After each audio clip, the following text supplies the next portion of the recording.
नमस्कार दोस्तों, study IQ point YouTube channel पर एक बार फिर से आप सभी का स्वागत है। आज मैं आप सभी के लिए एक और लेटेस्ट अपडेट लेकर आया हूँ। ब्लॉक संसाधन व्यक्ति की जो कॉन्ट्रैक्ट की वैकेंसी है राजस्थान में, उसमें सीकर जिला परिषद द्वारा भी नोटिफिकेशन जारी कर दिया गया है। इससे पहले मैंने 12 जिला परिषद एवं झुंझुनू जिला परिषद द्वारा जो नोटिफिकेशन जारी किया गया था उसको वीडियो बनाया था, तो जिन्होंने वो वीडियो नहीं देखा वो चैनल पर जाकर देख सकते हैं। चलिए स्टार्ट करते हैं। महात्मा गांधी नरेगा योजना अंतर्गत सामाजिक अंकेक्षण करवाने हेतु ब्लॉक संसाधन व्यक्तियों की जिला स्तर पर आवंटित 62 पदों के लिए सुविधा आधार पर 1 वर्ष के लिए अस्थायी नियुक्ति हेतु आवेदन पत्र जिला स्तर पर दिनांक 1 अक्टूबर 2022 से 15 अक्टूबर 2022 तक आमंत्रित किए जाते हैं। तो यहाँ पर बताया गया है कि जो आपके आवेदन है वो 1 अक्टूबर से 15 अक्टूबर तक आमंत्रित किए जाते हैं। उसके बाद में ये पदों की संख्या आप देख सकते हैं, 62 पद हैं। मानदेय है 500 रुपये प्रति व्यक्ति प्रतिदिन।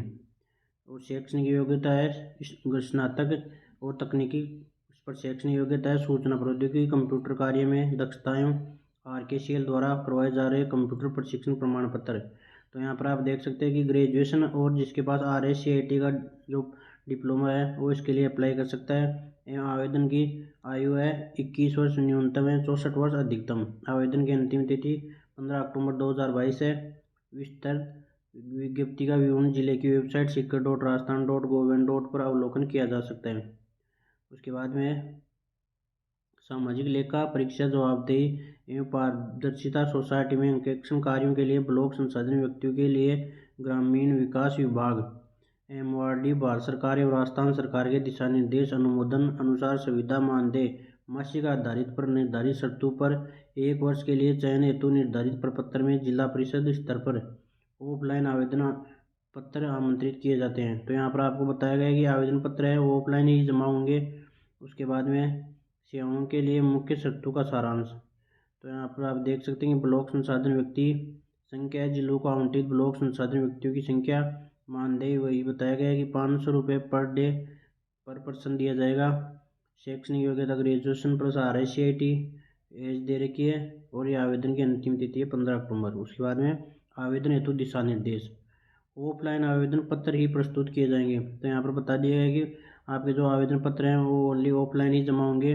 उसके बाद में सभी आवेदकों द्वारा ऑफलाइन आवेदन पत्र में समस्त वांछित सूचनाएं आवश्यक रूप से अंकित करनी होगी। ऑफलाइन आवेदन भरने से पूर्व संबंधित जिला कार्यालय की वेबसाइट पर उपलब्ध विस्तृत विज्ञप्ति एवं अन्य आदेशों दिशा निर्देशों को ध्यानपूर्वक पढ़ लें तथा इनमें दिए गए निर्देशों को ध्यान में रखते हुए ही आवेदन भरें। आवेदक अपना ऑफलाइन आवेदन पत्र अंतिम रूप से भरने से पूर्व उसकी प्रविष्टियों से आश्वस्त हो लें कि सभी प्रविष्टियां सही भरी गई हैं। आपके द्वारा आवेदन में भरी गई प्रविष्टियों को ही सही मानकर आगे की कार्यवाही की जाएगी। आवेदक आवेदन पत्र को ध्यानपूर्वक भरे, क्योंकि एक बार आवेदन भरने के बाद उसमें किसी भी प्रकार की त्रुटि को संशोधित करने की अनुमति नहीं दी जाएगी। तो यहाँ पर बताया गया कि अगर आपने आवेदन भरते समय कोई भी त्रुटि कर दी है तो उसको सुधार का मौका फिर से नहीं दिया जाएगा। गलत सूचना या पूर्ण आवेदन के सुधार हेतु पत्र व्यवहार भी स्वीकार नहीं किया जाएगा। कोई सूचना गलत अथवा अपूर्ण बनने पर आवेदक का आवेदन पत्र रद्द कर दिया जाएगा, जिसकी संपूर्ण जिम्मेदारी स्वयं आवेदक की होगी। उसके बाद में परीक्षा शुल्क। तो परीक्षा शुल्क है आवेदक द्वारा प्रत्येक आवेदन पत्र के साथ 50 रुपये का भारतीय पोस्टल ऑर्डर जो कि अतिरिक्त जिला कार्यक्रम समन्वयक जिला परिषद कार्यालय पर देय होगा, संलग्न करना होगा। अनुसूचित जाति अनुसूचित जनजाति अति पिछड़ा वर्ग के आवेदकों परीक्षा शुल्क जमा करवाने से छूट होगी। तो यहाँ पर बताया गया कि जो आवेदन की जो फीस है वो 50 रुपये का जो भारतीय पोस्टल ऑर्डर होता है जो कि आपको पोस्ट ऑफिस में मिलता है वो आवेदन के साथ जमा कराना होगा। और वो कार्यक्रम समन्वय जिला परिषद सीकर के नाम से देय होगा। और यहाँ पर यह भी बताया गया कि SC ST में जो MBC के कैंडिडेट हैं उनको परीक्षा शुल्क जमा कराने से छूट रहेगी। पात्रता आयु शैक्षणिक योग्यता एवं अन्य शर्तें। सामाजिक विकास विशेषज्ञ एवं अन्य संसाधन व्यक्तियों के चयन संबंधी विनिमय 2020 के आदेश क्रमांक दे के दिनांक 12/3/2020 एवं संशोधित विनिमय के आदेश क्रमांक 1805 दिनांक 27/11/2020 की पालना के जावे। संसाधन व्यक्तियों के चयन हेतु आवश्यक पात्रता आयु शैक्षणिक प्रशैक्षिक तकनीकी योग्यता निम्नानुसार है, जिनके लिए सोसाइटी के विनिमय में वर्णित आवश्यक दस्तावेज प्रस्तुत करने होंगे। ब्लॉक संसाधन व्यक्तियों के लिए तय होनी आवश्यक है, यानी यहाँ पर क्वालिफिकेशन दे रखे हैं। शैक्षणिक योग्यता पुरुष या महिला वर्ग के लिए स्नातक या समकक्ष परीक्षा उत्तीर्ण। उसके बाद में सेकंड पॉइंट है प्रशैक्षणिक तकनीकी योग्यता RSCIT का या अन्य मान्यता प्राप्त संस्थाओं से सूचना प्रौद्योगिकी कंप्यूटर संबंधी अन्य उपयुक्त डिप्लोमा डिग्री प्रमाण पत्र प्रस्तुत किया जाना अनिवार्य है। आयु आवेदन की अंतिम तिथि को 21 वर्ष से 64 वर्ष के मध्य होनी चाहिए। संसाधन व्यक्ति की 65 वर्ष की आयु तक या राज्य सरकार के नियमों के अनुसार ही सामाजिक अंकेक्षण कार्य करने की पात्रता रहेगी। आवेदक सिविल सोसाइटी संगठन से होना चाहिए। आवेदक राजकीय कर्मचारी नहीं होना चाहिए, परंतु सेवानिवृत्त राजकीय कर्मचारी पात्र होंगे। आवेदक कर्ता शारीरिक रूप से स्वस्थ व समर्थ होना चाहिए। उसके बाद में चयन प्रक्रिया बता रखी है। उपरोक्त सभी अर्थों के लिए निम्नलिखित दस्तावेज प्रस्तुत करने होंगे। उपरोक्त बिंदु संख्या जो 5 पॉइंट है उसका 1, 2 व 3 के लिए तो संबंधित शिक्षण संस्था के शैक्षणिक प्रशैक्षणिक तकनीकी योग्यता की परीक्षा की तालिका है प्रमाण पत्र। तो यहाँ पर देख लीजिए जो पॉइंट 1, 2 एवं 3 है, इनको जो ग्रेजुएशन की अंक तालिका एवं RSCIT का जो डिप्लोमा है वो प्रमाण पत्र प्रस्तुत करना होगा। उसके बाद में बिंदु संख्या 5 के लिए स्वहस्ताक्षरित घोषणा पत्र, यानी जो आवेदक राजकीय कर्मचारी नहीं है और परंतु सेवानिवृत्त राजकीय कर्मचारी पात्र होंगे, तो यहाँ पर जो कर्मचारी सेवानिवृत्त हो चुके हैं उनको स्व घोषणा पत्र देना होगा। उसके बाद में बिंदु संख्या 6, आवेदनकर्ता शारीरिक रूप से स्वस्थ व समर्थ होना चाहिए। तो इसके लिए कि बिंदु संख्या 6 के लिए राजकीय चिकित्सा अधिकारी का स्वास्थ्य प्रमाण पत्र, यानी आपको मेडिकल सर्टिफिकेट भी प्रस्तुत करना होगा। उसके बाद में बिंदु संख्या 4 के लिए सामाजिक क्षेत्र में कार्यरत सिविल सेवी संस्थाओं, सिविल सोसाइटी संगठनों, इस कार्य में लगे हुए अन्य विधिक संगठनों के द्वारा जारी किया गया प्रमाण पत्र जिसमें आवेदक द्वारा उक्त अर्हता स्थापित करने के लिए उसके द्वारा किए गए कार्य एवं उसके पेटे आवेदक को किए गए भुगतान का विवरण अंकित हो। तो यहाँ पर बताया गया कि जिन्होंने भी किसी सिविल सेवा सोसाइटी में पहले काम किया है तो उनको एक्सपीरियंस सर्टिफिकेट एवं उसका जो भुगतान का विवरण है वो प्रस्तुत करना होगा। आवेदनकर्ता के चयन हेतु आवश्यक होने पर लिखित परीक्षा आयोजित की जाएगी जिसमें 60% प्राप्तांक अनिवार्य है। आवेदक की संख्या अत्यधिक होने की स्थिति में ही लिखित परीक्षा की जानी अपेक्षित है, अन्यथा आवेदकों की संख्या पदों की संख्या से 3 गुना से कम होने पर योग्यता संबंधी मापदंडों के आधार पर वरीयता सूची तैयार कर पदों के विरुद्ध 1.5 गुना आवेदकों की वरीयता सूची मेरिट लिस्ट तैयार की जाएगी। तो यहाँ पर बताया गया है कि पदों के विरुद्ध अगर आवेदकों की संख्या 3 गुना से कम रहती है तो आपका चयन मेरिट बेस पर किया जाएगा। लिखित परीक्षा में प्राप्तांकों आवेदकों की संख्या कम होने की स्थिति में योग्यता संबंधी मापदंडों के आधार पर सब पहले अभ्यर्थी की वरीयता सूची मेरिट लिस्ट बनाई जाएगी जिसके आधार पर नियुक्ति की जानी है। आवेदनकर्ता को उसके गृह वाली ग्राम पंचायत, मूल निवास वाली ग्राम पंचायत का सामाजिक अंकेक्षण कार्य आवंटित नहीं किया जाएगा। इस हेतु आवेदक का मूल निवास प्रमाण पत्र आधार माना जाएगा। तो यहाँ पर बताया गया है कि आपकी जो गृह ग्राम पंचायत है उसमें सामाजिक अंकेक्षण कार्य आवंटित नहीं किया जाएगा। ग्रामीण विकास संबंधी योजनाओं यथा महात्मा गांधी नरेगा, प्रधानमंत्री आवास योजना ग्रामीण आदि अन्य योजनाओं के लाभार्थी परिवार के मुखिया अथवा सदस्यों को प्राथमिकता प्रदान की जाएगी। ग्राम संसाधन व्यक्ति के रूप में 3 सफल सामाजिक अंकेक्षण करने वाले अभ्यर्थी को प्राथमिकता प्रदान की जाएगी। आवेदन पत्र निर्धारित प्रारूप में जिला कार्यक्रम समन्वय कार्यालय स्तर पर प्राप्त किया जाएगा। तो यहाँ पर आपको जो आवेदन जमा करवाना है वो जिला कार्यक्रम समन्वय कार्यालय में जमा करवाना होगा।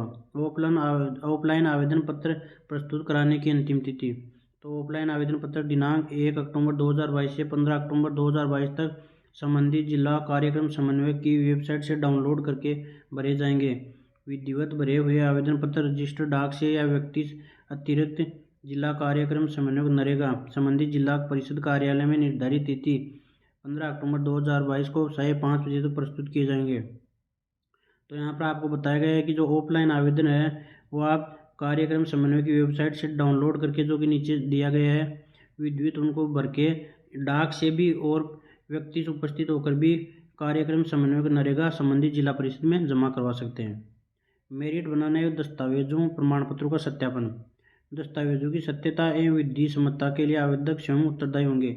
इनमें किसी भी प्रकार की अवैधनिकता, अपूर्णता या हेराफेरी के लिए आवेदक को चयन से वंचित करने के अलावा उनके विरुद्ध कानूनी कार्रवाई की जा सकेगी। दस्तावेजों की भौतिक सत्यापन संबंधी चयन समिति द्वारा किया जाएगा एवं इसके पश्चात ही अंतिम वरीयता सूची तैयार की जाएगी। भौतिक सत्यापन का कार्यक्रम सोसाइटी की वेबसाइट पर प्रकाशित किया जाएगा। भौतिक सत्यापन हेतु अनुपस्थित रहे व्यक्तियों का नाम यह मानते हुए कि वे इस कार्य हेतु रुचि नहीं रखते, वरीयता सूची में सम्मिलित नहीं किया जाएगा। जो सुविधा सेवाएं लेना जाना प्रस्तावित है वे पूर्णतः अस्थायी तौर पर ली जा रहे हैं। भविष्य में किसी भी व्यक्ति द्वारा स्थायीकरण या राजकीय सेवा में लिए जाने बाबत कोई भी अधिकार या दावा न्यायालय में वाद स्वीकार नहीं किया जाएगा। मासिक सुविधा आधारित सेवाओं पर चयनित व्यक्ति से केवल 1 वर्ष का अनुबंध किया जाएगा। चयनित व्यक्ति को 100 रुपये के नॉन जुडिशियल स्टाम्प पर अनुबंध पत्र भरना होगा कि राजकीय सेवा के लिए अपना दावा राज्य सरकार अथवा किसी न्यायालय में पेश नहीं करेंगे, क्योंकि ये सेवाएं पूर्णतः अस्थायी एवं मासिक सुविधा आधारित हैं। तो यहाँ पर बताया गया है कि जिन भी कैंडिडेट का चयन होगा उनको 100 रुपये के नॉन जुडिशियल स्टाम्प पर अनुबंध पत्र भरना होगा कि वे राजकीय सेवा के लिए दावा नहीं करेंगे। कोई भी आवेदक किसी भी राजनीतिक दल अथवा किसी भी प्रतिबंधित संगठन का सदस्य नहीं होना चाहिए। चयनित व्यक्ति पूर्णतः निष्पक्षतापूर्वक गैर राजनीतिक रूप से सामाजिक अंकेक्षण कार्य संपादित करेंगे।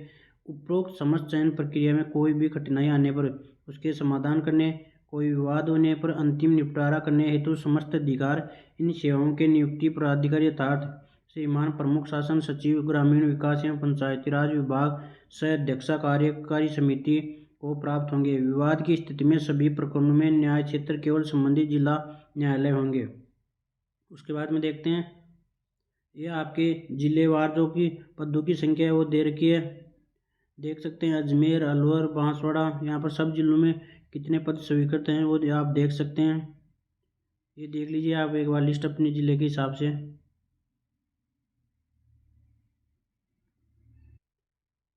तो ये यहाँ पर टोटल पदों की संख्या है 1886। उसके बाद में नीचे देखते हैं ये आपका आवेदन का प्रारूप है। तो यहाँ पर आप ये देख सकते हैं ये अपनी डिटेल है। उसके बाद में शैक्षणिक योग्यता की डिटेल है, तकनीकी शैक्षणिक योग्यता है, जिनके पास कभी एक्सपीरियंस रहा है सामाजिक संगठन में काम करने का, ये उसकी डिटेल है। तो मैं आपको बताना चाहूँगा जिन कैंडिडेट को आवेदन को लेकर डाउट है कि आवेदन कैसे करना है, तो मैं बताऊँगा कि ये जो PDF है ये मैं अपने टेलीग्राम चैनल पर डाल दूँगा।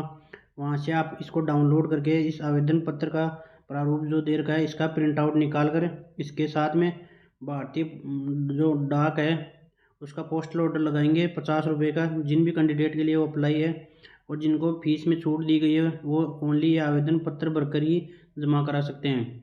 और आवेदन पत्र आप शिक्षक जो जिला परियोजना समन्वय परिषद है वहाँ से भी आवेदन पत्र प्राप्त कर सकते हैं। तो इस वीडियो में सिर्फ इतना ही। जो लोग मेरे चैनल पर नए हैं प्लीज़ चैनल को सब्सक्राइब करें, बेल आइकन प्रेस कर लें ताकि ऐसी लेटेस्ट अपडेट सबसे पहले मिलती रहे। Thank you.